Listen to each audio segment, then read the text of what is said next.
All right. Are you all ready? I am indeed, sir. All right, let's get it. Let's get it. Hello and welcome, people, back to the channel. Now, we thought we'd keep it kind of brief. You can go into a lot of detail with these sort of videos, but I think most people have already sort of touched on them. We're going to do mini podcast style, talk about our experiences of IEM Chengdu and sort of how the tournament went. I think it was, having spoken to a lot of friends, quite a few people didn't really catch that much of it. The timings were a little bit off. First game started like 5 a.m. UK time. Something on the call times like 5 a.m. UK time. By the time most people were waking up, it was based on like the last best of three of the day. So people that miss it in America, they were only catching the first game of the day and then missing the other two because of them going to bed and all the rest. So there's big gaps. People missed it, but we were there for the entirety of the group stages and of course caught most of the playoffs as well. So we thought we'd talk our way through it. Of course, it is your favorites, Robocop and Little Mermaid here for a little bit of a IEM Chengdu overview off the back of us working the B stream. Half mate, how you doing? Yeah, I'm good, man. I'm good. It was a really nice event, to be fair. I think from our side, everything that we did was really sound. It was just, really excited to be there and be a part of it. And just the little things, you know what I mean? Getting into the after movie, seeing your name on the credits, things like that. You know, these are kind of milestone things for you and I a little bit, or at the very least to be fully involved. I think we were on like IEM Fall way back when, but, you know, that's one of them online COVID-y events and whatnot. And So before we were a duo, that's true. like That's true. 3 years, 2 years before we were a duo as well. I was yeah. working with Trav on that one, and who are you working with then? That is a great question. I think I had a little bit of Trav in there as well, to be fair. Nice. That was an RMR as well, actually. Retro potentially. You know, it was a bit of Maybe, it was a wild ragtag bunch at that time. I think, you know, everyone just sort of trading around. RMR in COVID. Yeah, it was like and then it was also like an IEM event. You know, it's when they were like sharing all the RMRs around and stuff like that. You know, rather than having the major. So yeah, wild, but really, really good. Really, really good to be on Chengdu. To be honest, to bring it back in, and yeah, I'm happy with the product as well that we put out. You know what I mean? Like, it's true. We got a bit more of an opportunity when you cast in the bigger teams, especially when it can be a bit one-sided, you know, maybe they're overdogs. You get these big moments, you get a few more opportunities to like flex your muscles a little bit, especially like in my case as a play-by-play, and then maybe in your case to get your name on a few of those plays as well. We do split it a little bit, but also getting that knowledge out there and just showing to people that, you know, you watch the game and you are kind of legit. So hopefully the first of many at the end of the day. Yeah, exactly. Hopefully you'll see us on a B stream soon enough, an IEM as well soon enough. Just to throw it back real quick to the IEM4, I don't know if you remember this. Do you remember when they were doing best of sixes as the qualifying? I don't know if you remember this, but I was doing, that's what my role was in IEM4 for that RMR, to see who went through and who didn't. If there was teams who were all tied at the same point, so they did best of sixes. Yeah, I know what you mean. Okay, when you said best of six, OT. I thought you meant like 6 maps. I was like, no, sorry. What? Like basically they just dropped them into an OT. They did like a full veto. Full veto, then into an OT. And that's when Movistar, like for some reason, people kept picking them on Nuke and they just beat like 4 teams in a row on Nuke. Good times. Either way, let's talk about Chengdu. Let's get up, of course, the page itself and talk about what we know from it. So here it is, the IEM Chengdu, sort of everything, basically. We'll start off over on Group A. I feel like that's probably the best place to go with. Of course, we have G29Z, Liquid Heroic, Fury at Lin Vision, and then Tai Lu Mao's, and of course, the lower bracket games as well. Now, we were on the first games of the day, but they were at 5 a.m. UK time. So probably, you know, dodged a bit of a bullet there, in all fairness. They were pretty early. We basically got the 9 a.m. games UK time and the midday games, which are very reasonable. We're kind of used to working those all the time. So it was like a normal day at the office, basically. I mean, I do kind of feel a little bit for Lucy and Brandon. There's some early wake ups, right? It must be some quite weird like sleep schedules, basically. Yeah, I mean, it's definitely credit to them. I think it's one of those things where like, you know, sometimes at like my little part time or whatever, I'll have 8:30 until 2. It's not quite as bad. But when you're on these sort of early shifts, you still get the rest of your day. Like, you are up a bit earlier, but you still get like the rest of your day. So, you know, it can be nice sometimes. You find yourself being like mega productive, especially again as what are we, serial 10 a.m. waker uppers, you know, when not working, which is not too bad, to be fair. There's maybe people that are a bit worse than that. But yeah, it's definitely credit to Brandon and Lucy getting up at that time and, you know, having the energy to go and getting into it. And yeah, it can be a bit rough for sure. But the whole kind of event, I think, is a bit tough as well. You have to shout out the talent on the mainstream.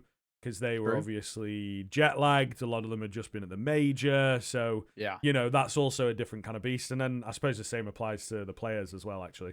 Mm-hmm. Yeah, exactly that. Now, off the top of my head, it's really bad, but I can't remember the exact game we won. Did we start on the best piece? I know we did 9Z Heroic, but I can't remember if that was our first. Yeah, it will have been.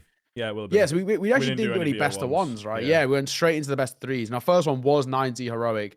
That was relatively one-sided. I think, looking through the majority of the results as well, the only real quote-unquote upset out the gates of maybe a result where when we started working where we thought that wasn't what we expected was actually probably maybe the Liquid Heroic one. I probably would have gone into that, sure, off the back of Liquid not even making the major and Heroic, making the major, looking okay. They weren't, brilliant, but they were at least, a major level team from EU, which is, I'll give them their credit. Liquid didn't even make it through the NARMR. So I probably would have always gone Heroic as the favorites there, but Liquid actually had a really good run, beating Heroic, then beating G2 as well. No joke from them. They actually made a fairly decent run of it. And of course, by beating the G2, they went directly into the quarters. So, yeah, for me, probably one of the biggest stories of the tournament was just Liquid looking a little bit more like themselves. Liquid back to at least a competitive sort of form. Yeah, absolutely. Really solid kind of tournament from them overall, I suppose. Not to get too ahead of it or whatever, but yeah, I think looking good, showing a bit more of that potential that we expected. Cadian playing a little bit better. There's a few things that are still a little scary for me. Your Kindar kind of underform, not really being able to find himself since ultimately joining this Liquid team for me, right? Obviously taking on the IGL mantle, which I think when we all heard that, we were like, what is going on? Yeah, what's the thought process? It really didn't make a lot of sense to pretty much anybody, but yeah, it was a difficult sort of time to watch Yekindar not playing to the level. I think he may well have lost it. The difficulty for a player like Yekindar as well for me is the fact that it's like this inimitable style, you know what I mean? Really, really difficult to read him in the VP days and figure out what he's going to be doing.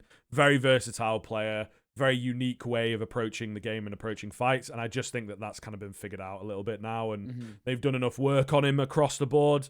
And then also, yeah, he's maybe not been doing that for so long. And he maybe doesn't have the same freedom to do that now under Cadian. So I feel like Yekindar's kind of the only thing that is worrying me a little bit. There's still one more move that's got to happen, right? Because Skulls is also finding it difficult to get comfortable in this Liquid team. So there's still another move that's got to happen before they can start contending for top 4 finishes, for top 5 in the world type thing. But definitely much improved. Yeah, I'm going to say with the Skulls one as well, it's quite annoying because I was a big fan of Pain and I have been for a while. So two individual Skulls and Zevi, I've loved both of them and they've kind of since then not done a hell of a lot, considering Pain have gone on to do, really well, making the major somehow out of nowhere when I didn't even think they make it through the RMR. But yeah, Skulls in his, his CT anchoring positions doesn't look that great. He looks a little bit out of his depth.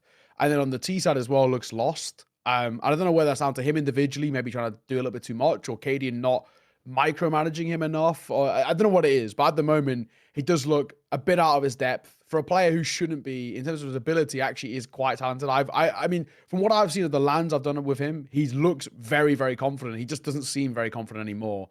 So I'm hoping they find a way to fix it, but I think you're spot on. There's got to be some move, whether it's Yekindar, who I think he's probably the first head on the chopping block, not in the sense of him actually, in terms of his ceiling being worse than the likes of Skulls, but I think it's more just in terms of the current form. He is all over the shop, not looking great.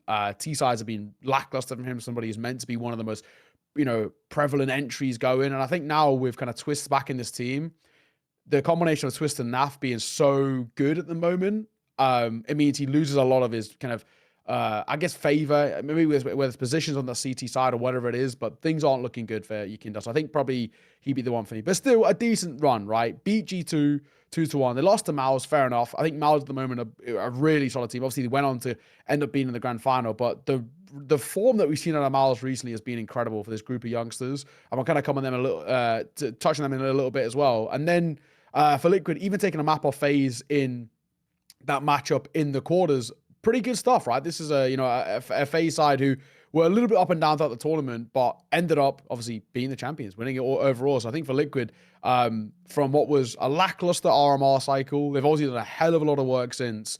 which is good to see. This is a side who I think now heading in towards tournaments like Pro League, Blast London, etc. We actually have to keep an eye on them, because if they can continue to put up this form, be a playoff potential team, it adds another one to the fray, basically. Yeah. Cadian is definitely working within this team. It's taken a bit of time.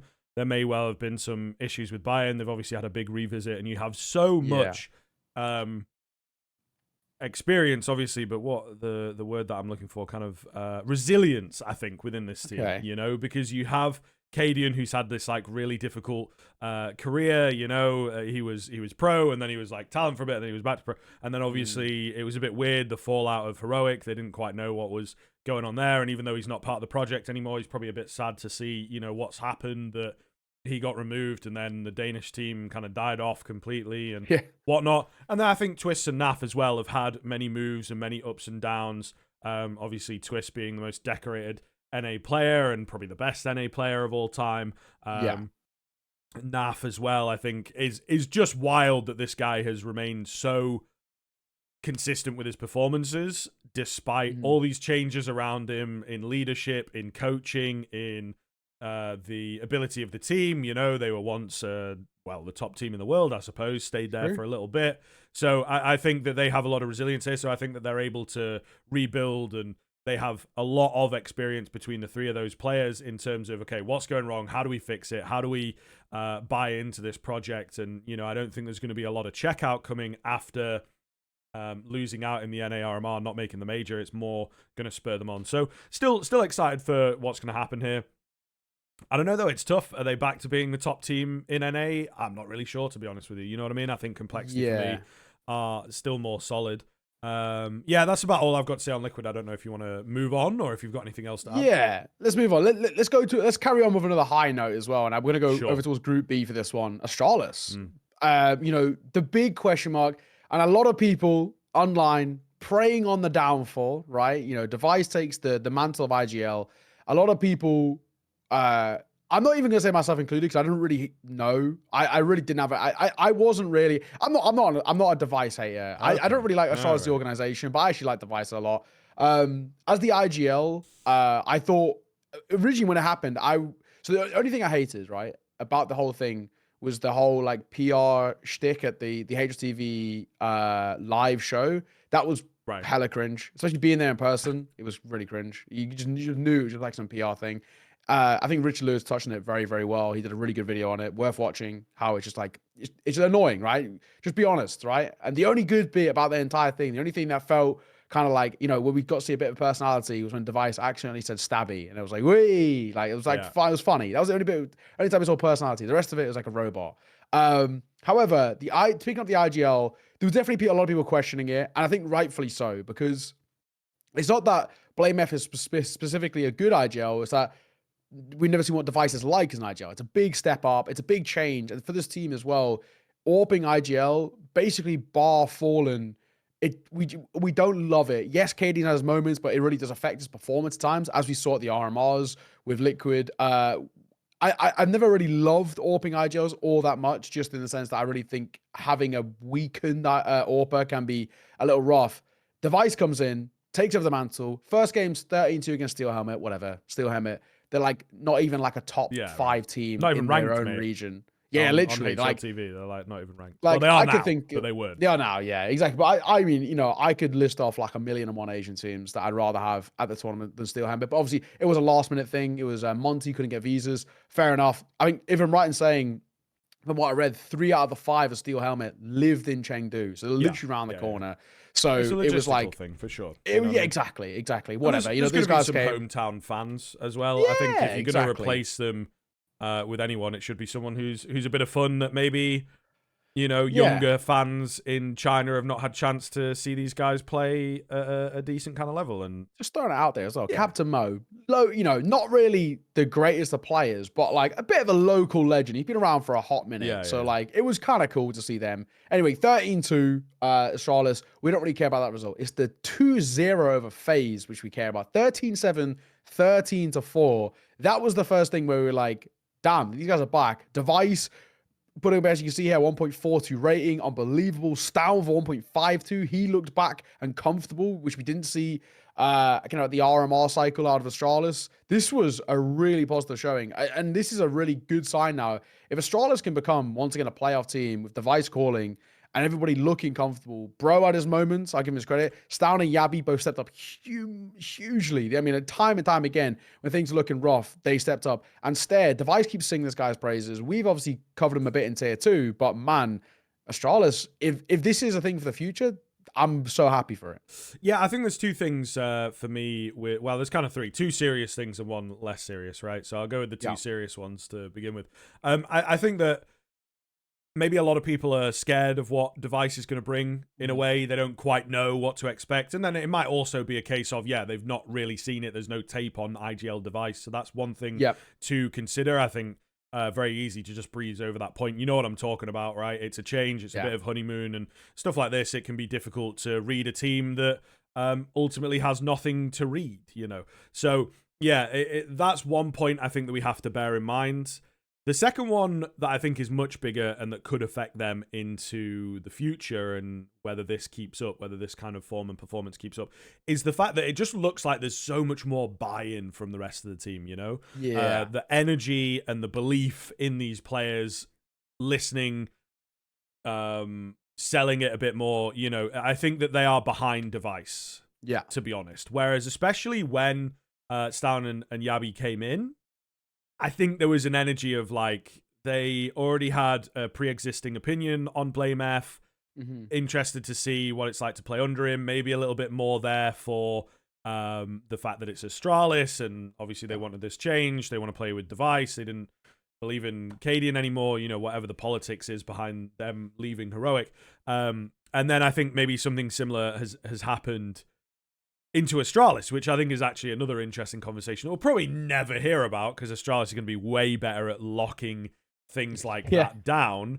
But it may well have been a case of, okay, well, we managed to oust Cadian a little bit. We also don't like playing under Blame F. Device doesn't seem to be on board with Blame F either, so we can potentially just get rid of him too. And, they've really built a project that it might be, maybe I'm, making it a little bit more malicious than it seems. But, we're going based on the history a little bit. They've built this project a bit more player-based, and I think that they, believe in Device much, much more than they did the Blame F system. There's arguments to be made strategically as well that I think Device is using himself a lot more. He's perhaps giving a bit more freedom to the other riflers because obviously it was Blame F, especially from a rifle perspective, that just wanted to steal everything, good positions, nice spot in the pack on T side, things like this, and playing quite safe but strong positions and roles on that CT side. So I think that this is something that will affect them into the future. So I'm kind of curious to see. It's a combo of the two things. And then the third thing, which, like I say, is a little less serious. I really want Device to stop hitting monitors, man. Like, that's the only problem that I see with Astralis at the moment that irks me a little bit. I just don't get it, bruv. I don't get it, Obviously, desk. That's what I'm thinking. It's so much more satisfying. Like, hitting a monitor, it's kind of flimsy and it's like, plasticky and it just shakes. But then, you get a good, bash of the desk, or, I have, my chair arms as well. They make a good thud, right? Like, if I get, deleted, right?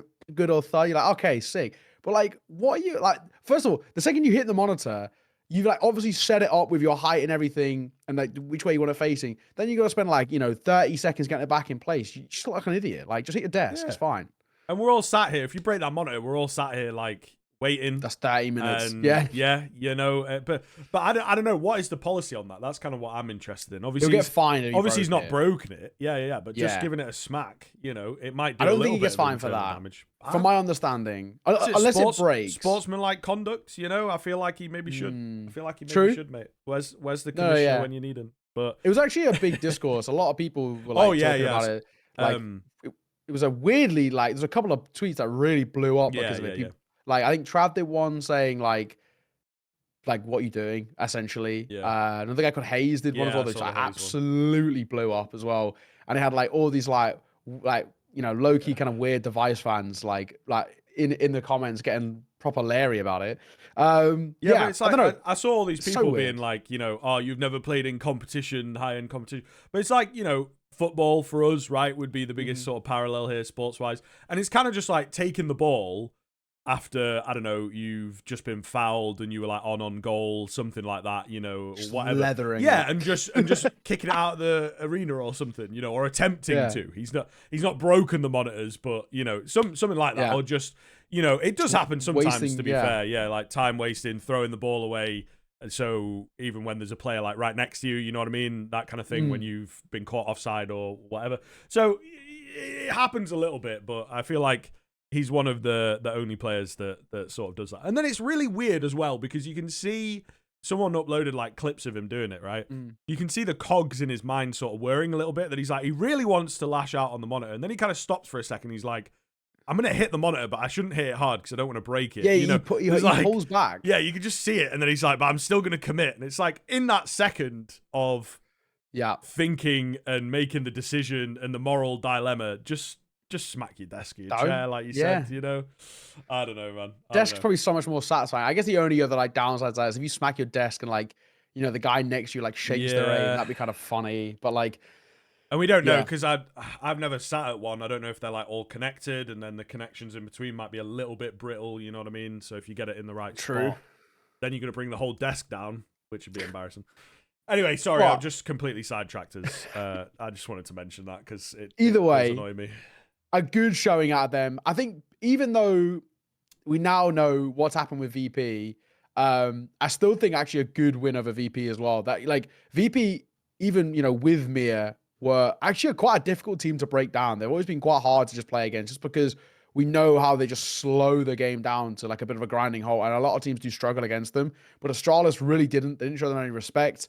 That was good to see for them. And then obviously up in towards the playoffs, face off against FaZe again. This time it's playoffs FaZe. Carrigan back to calling his absolute best. Everybody stepping up in a big way as well. Frozen had his real moments. So that was back to where FaZe find the form and were able to kind of, win in the revenge arc, so to say. But even still, semi-finals for Astralis, I think for a side who a lot of people were kind of memeing all of a week, 2 weeks ago around the major time when they announced Device IGL, they're pretty quiet now because he's proved that he actually at least can make this team play well. Not that it's specifically his calls, but he's obviously given, or he even mentioned it at the HTV live show, saying he's given a lot of space back to individuals like Stan and Yabi. Their roles that were kind of sort of half taken by Blame F. They've now got back basically their entire roles that they were playing at Heroic.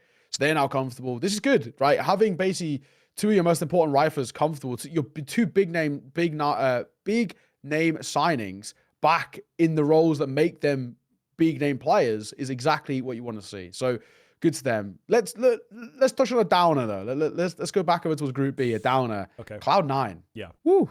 Sheesh. That was not good. The loss to FlyQuest was brutal. I'm right saying, was it 11 rounds in a row? Something along those lines. Or 12 rounds in a row. Was it? I think it was like 6-1 Cloud9, and then FlyQuest just ran through like the rest of it, like 12 rounds in a row, something ridiculous like that. That was one of the morning games that we like weren't on, but we kind of like we're just waking up for it. And then for Cloud9 dropping to the lower bracket, I'm not going to take too much out of the wild card game because it's wild card. They had essentially like 3 stand-ins at that point and one guy who had not played in like 2 years. But then again against FaZe, kind of a bit of a no-show as well. This Cloud9 side, obviously we now know they've gone through changes, but not for the betterment of them. They are in a really tricky spot. They desperately need an AWPer. It's so obvious that they're just like, it's not that the players are bad, so to say. It's just something's not quite clicking there, whether the team don't get on or whatever it is. Something is so off of Cloud9. And I think step number one, the thing that we've all been calling for, is an AWPer. So they've got to look towards signing somebody. Everybody likes to throw Manesi out there. It's not going to happen. There's no way G2 are letting him go. Stop being silly. His buyout is probably one of, if not the most expensive buyouts in all of competitive Counter-Strike right now. He's also the best player in the world, so G2 are most definitely not letting him go. Stop being stupid. Or if they are, it means Cloud9 are coming with an absolutely outrageous, I don't know, man. Sort of offer. I don't think it's going to happen. But then it means Cloud9 have got to look elsewhere. You got to look towards the tier 2. Ideas that can be thrown out there.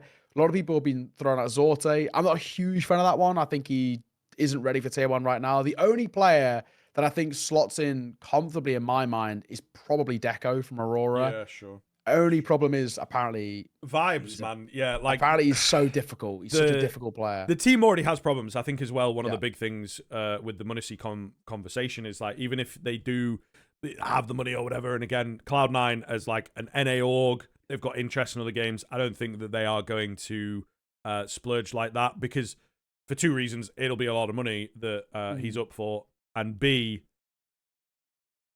I don't think it's the only issue. You know, I don't think just getting an AWPer in is going to fix this team. It is obviously the biggest band-aid or plaster if you're from England, but ultimately I think that they have a lot more going on. It does just seem like the energy's kind of off a little bit. You know, Shiro and Axile as well. I think they had a few issues. The Gambit youngsters team into Gambit, into Cloud9 before change. There was always a little bit of something kind of mentally. You could see it in Shiro, a very frustrated player a lot of the time. You could see it now and in the past in Axile, a little bit sort of off, a little bit disjointed, like you know, people are saying depressed. I don't really want to use that word. I have just put it out there. I know that some people are saying that. It's like, I don't quite think so, but sometimes he just gets a little disconnected. Let's go with that. You know? And I think that that's something that you can see, like when you watch them play and when you watch them on camera, in particularly during a game. But, you know, for guys like us that have watched these guys for many, many years, you know, I've 4 or 5 years I've been following these players. When you watch them on the server, there are a few little things that just give you the idea of like, okay, once a game starts getting away from them, the heart is not there. You know, the passion is not there. You've got a double elimination bracket. Whatever, man. We'll get it in the lower bracket. But then you've got FaZe in the lower bracket, and it's like, oh shit, you know. Now we're gonna have to actually play the game, but it's just for survival. So it's like they're not present. Like the mindset, it feels like for some of these players is just not quite there. Like they'll still be there, they'll still want to win, obviously, but a lot of what goes on at the high level of the game, high level of competition, is going to be like subconscious, man. You know, if you're just 100%. not into it out of the server, if you feel like the team's not performing well, you feel like it's not going well, etc., then you are just gonna check out even just a little bit, take your eyes off the ball for just a round or two, and that's like the game gone. So I think there are some real issues within the Cloud9 team.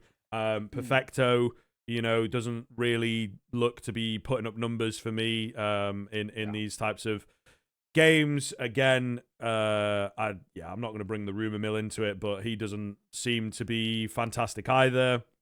Boomich is kind of chilling, but I think Boomich is a very aggressive, straightforward, straight-talking kind of IGL, maybe less so a leader of men type thing, and just kind of focusing in on the game and my way or the highway. I don't know that that's necessarily going to work out very well for them here, but it definitely does seem that Electronic was out of the door. I think what's happened here a little bit, we can now see with Pro League, is it will be a roster lock type thing. So I think Electronic has maybe shafted them a little bit, finished the talks with VP. All he's got to do is sign the dotted line, and then he's gone to Cloud9 and he's said, you know, they're paying the money, whatever, I'm out. Sorry, you know, have fun. So I don't think Cloud9 have been able to field a replacement properly. And obviously, it puts them in a unique position as well. They've lost Electronic, who feels like one of the most consistent players and versatile players with a bit of IGLing experience now. But it's like, do we just get someone in? We've also got to get an AWP, you know. So you've got a bit of a double whammy of like, you've got to replace stats. You've also got to get an AWP in theory. Where do you go for that?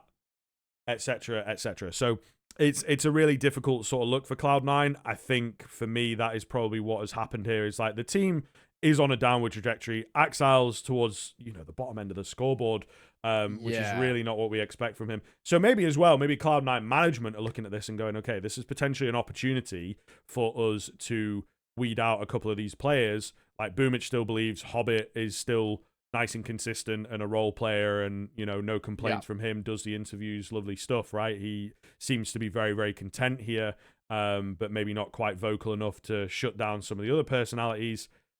What are we going to do? We maybe have to rebuild things ever so slightly, you know, and Axile numbers-wise seems to be not there. Mindset-wise seems to be a little out. Perfecto, kind of similar for me. He is more of a supportive element, but still, you know. So I think that there's big issues in Cloud9 for me. And yeah, I don't know, man. It's a shame. I called this a little bit when they came together. It was one of my predictions for CS2. Everyone was really excited when Shiro was still in. Our good friend Freddie never put the video out, so you know I have no evidence for it. But I did say that Cloud9 as a team would be one of the more disappointing projects, and I think that's what's happened here. You know, the mental cloud, the dark cloud around some of these players has just taken over a little bit, and they really do struggle. Yeah, absolutely. And we'll finish things off with the final note, talking about the champions, FaZe. Good on them, right? FaZe have been, right, is it 8 finals in a row now they've been to I think so. in competition? Yeah. It's absolutely bonkers statistic. You know, it goes without saying, the best team in CS2 so far. No question marks about it, just the consistency this side have brought to the table.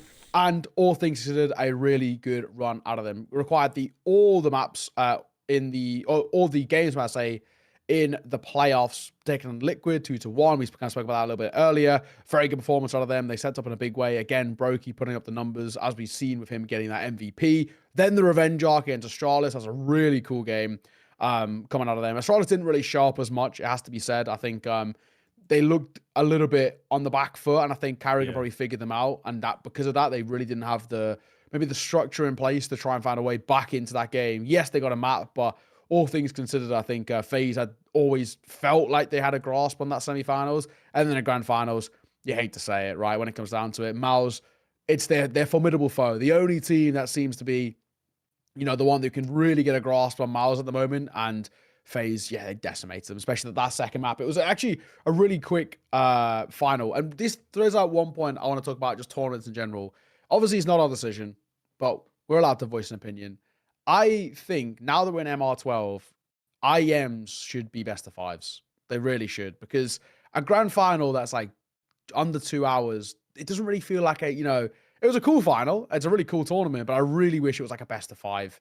I think majors and IEMs should be best of 5s. Every other tournament, you can have your best of 3s, but even Blast, finals, that kind of thing. Those big S tier tournaments should be best of 5s, because we do get best of 5s elsewhere. But yeah, I don't know, having a best of 3 for this, it felt it was like it was over so quickly. Yeah, no, I definitely agree. I think BO5s maybe should start to come in. It's difficult. I think what I will say in a little bit of disagreement with you is that BO5s have got to be used sparingly. To be honest, I think maybe like an IEM Chengdu like this is not quite high enough in the stakes, but I think majors, Katowice, Cologne, then you've got 4 a year. I think that really ups the stakes, because you have these big tournaments. It's all a big lead up. You know, play-ins are massively streamed now, and everyone's got to. Well, most teams have got to play for a spot and whatnot. So I think that once you get to that final, if it's a 3-0, you're still getting some decent games. Still long enough in terms of a viewer experience, but also it's like, oh, okay, Vitality, FaZe, G2, whoever it may be, were clearly the best team of this tournament. Yes, they've played very well the whole way through, lots of games, and then they get a 3-0, and then obviously if it goes to 4 or 5, the stakes, the tension, it's all increased, and you know we get all the Counter-Strike as it were. And I think for a Katowice, for a Cologne, and indeed for a major, if we just do away with the show matches, in terms of production time, it's not gonna increase, is it? If you just do on the Sunday a BO5, like what's the problem with that, you know? Yeah, especially after this recent majors show match, which was, let's not be on the brush, probably the worst ever. The Chengdu one was better, man. Yeah, it was. They did a different map, and they did big chickens, you know, did Santorini, and then just trolling guns wise. Well, the Thera now, but that's how a show match should be. You know, you shouldn't have Kiebi full sweating, his GG How trial there on the big stage. It was quite cringe, it has to be said. I think ESL and Blast normally done them quite well with the show matches. It feels like there's at least a thought process behind them. You know, I feel like with PGO's one, it was actually just like, oh, we should probably just do a show match, and then be like, right, Exotic are still around because they live here, and then we'll get some Danish people. But they didn't really ask, I would have liked to have seen the bigger guns, but it was decent. But I think you're right. I don't really care for show matches. I don't think many people really care for show matches. The only show match I've actually ever really cared for was like one of the old Blast ones where it was like, they had the smoke, in the booths.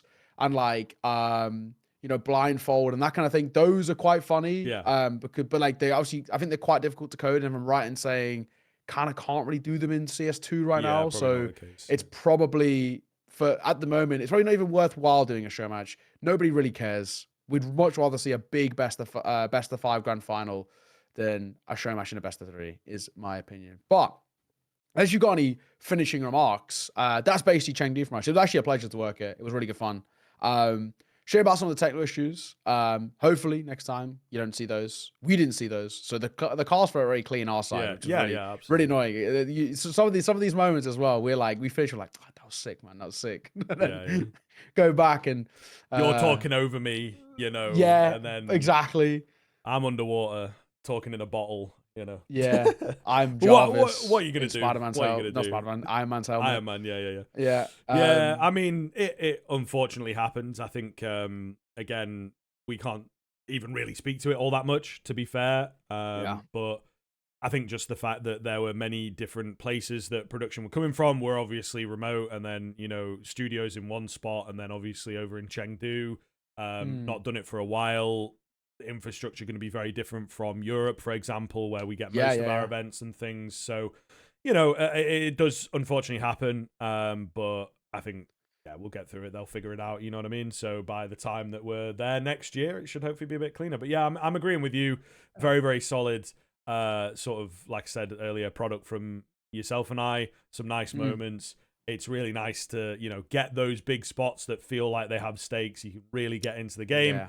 And then instead of quick and easy trades, because everyone's sort of on the same kind of level, you get Munacy or Frozen finding a 1v3 type scenario, which just allows you to throw in a few lines and, really, really, really get into it. So hopefully the first of many for us. I think we're pretty happy and, just enjoying the moment of like being involved and getting on it a bit more. I think it'll be good fun in future.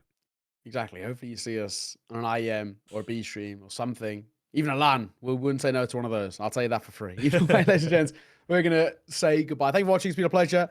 We'll bring it back with another one of these, maybe like pre-pro league. Do a little preview type vibe. Next big event on the calendar. And I guess after that, it's probably Blast London. Yeah, I think saying. So. Yeah. We'll do some stuff like that. Either way, take care. Thank you for joining us. See you soon. Easy.